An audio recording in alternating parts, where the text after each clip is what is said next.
how to delete Instagram linked accounts. In order to do that, head over to your profile and then click in here on the three line.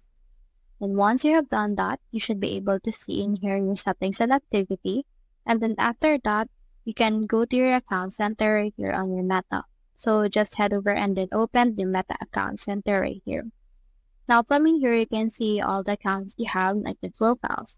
So in here, I have this account. So let me head over and remove this Tiara. We have this one. Let's head over, click on it. And then you can turn off the sync on the profile info. Other option that you can do is you can head over to this logging in with accounts, and you can also allow this ones to log in with each other.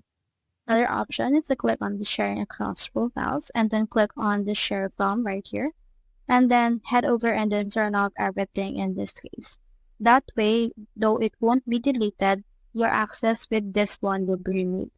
So that's how you delete Instagram linked accounts. Hope we help.